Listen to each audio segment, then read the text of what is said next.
నమస్కారం. లక్ష్మి చెప్పే కథలకు స్వాగతం. వీణులతో వీక్షించటానికి సిద్ధం కండి.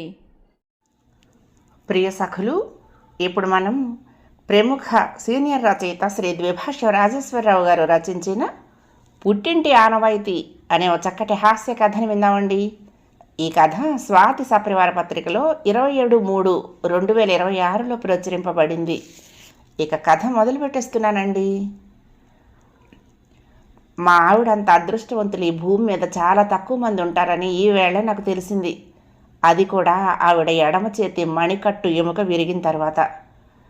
మా ఆవిడ నిన్న సెంట్రల్ పార్క్లో మార్నింగ్ వాక్ చేస్తూ కాలు జారి ముందుకు పడిపోతూ ఎడమ అరచేతిని నేల మీద గట్టిగా ఆంచుకుందిట. దాంతో మణికట్టు దగ్గర బాగా పెద్దగా బోదురు కప్పలా వాచిపోయింది. నొప్పితో గిలగిలలాడుతూ ఆటోలో ఇంటి దగ్గర దిగి జరిగిన విషయం నాకు వివరించి చెప్పింది. తెల్లారి లేచి ఎవరి మొహం చూసావో, bad luck, very bad luck అని ఆవిడని సముదాయించాను. ఇంతలోనే పిల్లలిద్దరూ కాలేజీ చదువులకు హైదరాబాద్ వెళ్ళిపోయాక ఇంట్లో తెల్లారి లేస్తే ఒకరి ముఖాలు ఒకరు చూసుకునేందుకు నేను, మా ఆవిడ తప్ప ఇంకెవరూ లేరన్న సంగతి గుర్తుకొచ్చింది. నేను వెంటనే సర్దుకుని మాట మళ్ళించేలోగానే, ఇంకెవరి మొహం చూస్తాను, మీ మొహమే చూశాను, ఇలా అయింది అనేసింది ముఖం చిట్లించుకుంటూ. ఇలాంటి చురకలు అంటించే విషయంలో మా ఆవిడ చాలా ఫాస్ట్, అస్సలు తడుముకోదు. అంత మాట అనేసిందని కడుపు మండిపోతున్నా అంతలోనే సర్దుకుని, పద ఎందుకైనా మంచిది హాస్పిటల్కి వెళ్దామంటూ ఆమెను కంగారు పెట్టి వెంటనే అదే ఆటోలో దధీచి ఆర్థో కార్పొరేట్ హాస్పిటల్కి తీసుకువెళ్ళాను. రోజంతా ఆమెను ఆసుపత్రిలో ఉంచి రకరకాల కోణాల్లో చేతికి ఎక్స్రేలు తీసి మణికట్టు దగ్గర ఒక చిన్న ఎముక చిట్లిందని తేల్చారు. వేళ్ల సందు నుండి ఆరంభించి అరచేతి మీదుగా మోచేతి వరకు పూర్తిగా కట్టు వేశారు. ఆవిడను హాస్పిటల్లో చేర్చే సమయంలో నా దగ్గర అడ్వాన్స్గా వసూలు చేసిన 40,000తో పాటు కేవలం ఇంకొక 10,000 మాత్రమే చెల్లించిన తర్వాత ఆవిడని ఈ ఉదయం డిశ్చార్జ్ చేసి ఇంటికి పంపించారు. ఆవిడ హాస్పిటల్ నుండి ఇంటికి వచ్చేసరికి ఎలా తెలిసిందో ఏమిటో, మా ఆవిడ క్లాస్మేటు అల్లిపురంలో ఉండే వసంత గారు మా ఇంటికి చక్కా వచ్చారు. వస్తూనే సీత పక్కనే కుర్చీలో కూర్చుంటూ, అమ్మయ్య అదృష్టవంతురాలివి, ఎడం చెయ్యి అన్నమాట, కుడి చెయ్యి అనుకుని చాలా గాబరపడ్డాను అంటూ ఆ కట్టు చుట్టూ తన చేతి వేళ్లతో సుతారంగా రాసింది. ఎడం చెయ్యి విరగటంలో అదృష్టం ఏముందో అర్థం కాక కొంతసేపు ఆమె వైపు మౌనంగా చూస్తూ ఉండిపోయాను. ఏం పర్వాలేదులే, 3 వారాలు అతుక్కుపోతుంది, కంగారు పడకు అంటూ మా ఆవిడ్ని సముదాయించారు. మా ఆవిడ చిరునవ్వుతో, 3 వారాలు కాదు 6 వారాలని చెప్పారు డాక్టర్ గారు. అయినా ఇది మా పుట్టింటి ఆనవాయితీయే. కాకపోతే ఈ 6 వారాలు మొత్తం వంట భారం మా ఆయన మీద పడుతుందని మాత్రమే నా బెంగ అంది నా వైపుకు జాలిగా చూస్తూ. ఆవిడ కుడి చేత్తో గెరిటి తిప్పుతూ ఉంటే వెనక నిలబడి మోరల్ సపోర్ట్ ఇస్తే సరిపోతుంది అనే ఆలోచనతో అంతవరకు ఉన్న నాకు 6 వారాల పాటు వంటంతా నేనే చేయాలని ఆమె నా వంక జాలిగా చూసిన చూపుతో అర్థమైపోయింది. పుట్టింటి ఆనవాయితీ అంటున్నామేమిటి, పడిపోవటం, ఎముకలు విరగొట్టుకోవటం మీ ఇంట్లో ఆనవాయితీయా అంటూ నవ్వుతూ మా ఆవిడ వంక చూశారావిడ. అవును అదే, మా ముత్తాత గారు 2 ఎడ్ల బండి తోలుతూ ఉంటే హఠాత్తుగా ఓ కొండ ముచ్చు బండి మీదకు దూకిందిట. దాంతో ఎడ్లు బెదిరితే ఆ ఊపు కాసుకోలేక ఆయన బండి మొత్తాల్లో నుండి కింద పడితే కాలు ఎముక విరిగిందిట. పుత్తూరు రాజుల వైద్యంతో 3 వారాల్లోనే అతుక్కుందిట. అలాగే మా తాతగారు చేతిలో పకోడీల పొట్లం పట్టుకుని తింటూ పెరటి వైపుకు ఉన్న మేడ మెట్లు దిగుతున్నారట. పకోడీల కోసం కాబోలు కాకి రివ్వును వచ్చి చేతి మీద పొడిచిందిట. అంతే, ఆయన గాభరాతో జారి మెట్ల మీద నుండి పడిపోతే మోచేయి విరిగిందిట. మా నాన్న సంగతి సరే సరి, ఆయనకి రోజు సాయంత్రం చొక్క వేసుకునే అలవాటు ఉండేది. స్కై రూమ్ బార్ నుండి రోడ్డు మీదకి వద్దామని బయటకు వచ్చి మెట్లు దిగుతూ పడిపోయి తుంటి ఎముక విరగొట్టుకున్నారు. తర్వాత 3 నెలలు మంచం మీదే ఉండి గత్యంతరం లేక రోజు ఓ క్వార్టర్ బాటిల్ ఇంటికే తెప్పించుకుని తాగేవారు. మంచం దిగిన తర్వాత మళ్ళీ పిడుగులా తన పనులు తను హాయిగా చేసుకుంటూ నిత్యము ఎకరాలమ్ముతూ బారు మెట్లు ఎక్కుతూ దిగుతూ 30 సంవత్సరాలు బతికారు. మా అమ్మ బాత్రూంలో ఉన్న నాచు గోకి పరిశుభ్రం చేయడానికి వెళ్ళి ఆ నాచు మీదే జారి పడిపోయింది. తొడ ఎముకకు ఫ్రాక్చర్ అయితే కట్టు వేశారు. 6 వారాల్లోనే టింగురంగా అంటూ లేచి తిరిగి తన పనుల్ని హాయిగా చేసుకోవటం ఆరంభించింది. మా పుట్టింట్లో ఇది ఆనవాయితీయే, అందువల్ల నాకేమీ దిగులు లేదు అంది ధీమాగా. అలనాడు మన పెళ్లి చూపులప్పుడు మా ఇంట్లో 4 తరాలుగా కట్నాలు ఇచ్చే ఆనవాయితీ లేనే లేదు. ఎందుకంటే మా ఇంటి ఆడపిల్ల నుండి కట్నం తీసుకుంటే పెళ్లి కొడుకు తల్లి వారం తిరగకుండా చచ్చిపోతుందిట.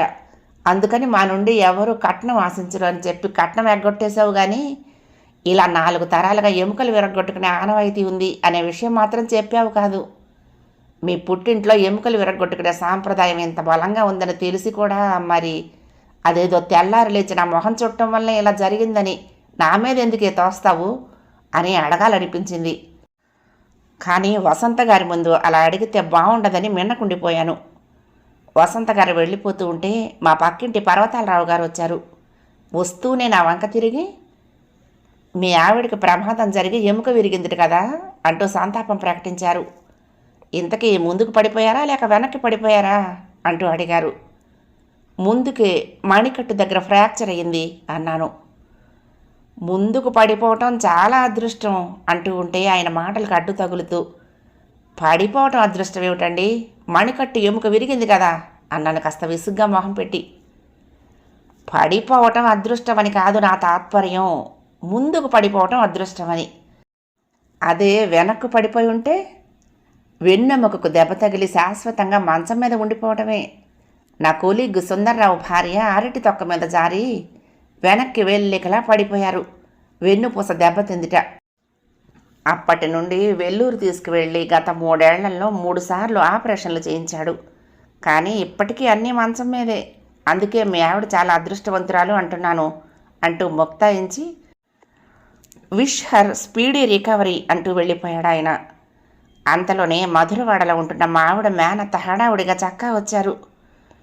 నువ్వు నిన్న మార్నింగ్ వాక్ చేస్తూ పడిపోయావని, మణికట్టు దగ్గర ఎముక విరిగిపోతే నిన్నంతా హాస్పిటల్లో ఉంచి కట్టు వేసి డిశ్చార్జ్ చేశారని సత్యం వాట్సాప్లో పెట్టాడు. ఏవైనా లేచిన వేళ బాగుంది, అదృష్టవంతురాలివి అంటూ సీత దగ్గర కూర్చుని సముదాయించడం ఆరంభించారు. మణికట్టు దగ్గర ఎముక విరగటం అదృష్టం ఎలా అవుతుందండి అంటూ కాస్త వ్యంగ్యంగానే అడిగాను. ముందుకు పడిపోతూ ఉంటే అరచేత్తో ఆపుకుంది కాబట్టి మణికట్టు ఎముక విరగటంతో సరిపోయింది. అలా ఆపుకోకపోతే బోర్ల పడిపోయినందుకు మొహం పచ్చడైపోయి ముక్కు ఎముక విరిగిపోయి ఉండేది. మీ ఆవిడ వాకింగ్కి కూడా కళ్ళజోడుతోనే వెళ్తోంది కదా, కళ్ళజోడు పగిలిపోయి ఆ గాజు ముక్కలు కళ్ళల్లో గుచ్చుకుని ఉంటే దాని బతుకు ఏమయ్యేదో ఆలోచించు, అదృష్టం కాదా మరి అంటూ ఆవిడ చిన్న సైజులో నా మీద విరుచుకుపడింది. మా ఆవిడ కళ్ళు లేని కబూదిలే అయిపోయి గోడలు తడుముకుంటూ ఇంట్లో నడుస్తున్నట్లు ఓ దృశ్యం నా కళ్ళ ముందు కదిలేలా చేసింది ఆవిడ. అవును, మీరు చెప్పేది నిజమే అని ఓ నిమిషం ఆగి, బాబాయ్ గారి ఒంట్లో బాగుంటుందా అంటూ టాపిక్ మార్చేశాను. ఏం బాగు, అదే బాగు అంటూ దీర్ఘంగా నిట్టూర్చి కుర్చీలో నుండి లేచి నా వంక తిరిగి, అమ్మాయిని జాగ్రత్తగా చూసుకోనాయనా, ఈ 2 నెలలు వంటింట్లోకి వెళ్ళనివ్వకు అంటూ ఓ ఉచిత సలహా నా ముఖాన పారేసి, మళ్ళీ కనిపిస్తానులే అంటూ వచ్చినంత హడావుడిగాను బయటికి నడిచారు. ఆవిడ అలా వెళ్ళారో లేదో నా కొలీగ్ భీమశంకరం సుడిగాలిలో లోనికొచ్చాడు. చెల్లెమ్మకు ఎముక విరిగితే డాక్టర్ దధీచి గారే స్వయంగా కట్టువేశారట కదా, వెరీ లక్కీ అన్నాడు ఆయాసపడుతూ. ఎముక విరగటం లక్కీయా అంటూ ముఖం చిట్లించాను. లక్కీ కాదా మరి, మన రాష్ట్రానికే number 1 orthopaedic surgeon doctor Dadhichi గారు. వారం తర్వాత కానీ కనీసం ఆయన అపాయింట్మెంట్ కూడా దొరకదు. అలాంటిది మీరు వెళ్ళిన వేళ్లకు ఆయన హాస్పిటల్లోనే దొరకటం, ఆయనే స్వయంగా చెల్లెమ్మకు కట్టడం లక్కీ కాదా? మీరు వెళ్ళటం మరొక అరగంట ఆలస్యమై ఉంటే ఆయన ఇంటర్నేషనల్ ఆర్థో సర్జన్స్ కాన్ఫరెన్స్కి ఢిల్లీ వెళ్ళటానికి విమానం ఎక్కేసి ఉండేవారు. మంచి డాక్టర్ అందుబాటులో ఉన్న సమయంలో ఎముక విరగటం లక్కీయే కదా అంటూ కళ్ళు పెద్దవి చేసి చూశాడు. కేవలం ఒకే ఒక్కరోజు హాస్పిటల్లో ఉంచి కట్టు వేసినందుకు నా ఫోన్లో నుంచి 50,000 లాగేసిన వైనానికి ఒక వంక ఈ కార్పొరేట్ హాస్పిటల్స్ తీరుపై కడుపు మండిపోతున్నా ఆ బాధను మనసులోనే అణిచిపెట్టుకుంటూ, అఫ్కోర్స్ అది నిజమేలే అని అనక తప్పింది కాదు.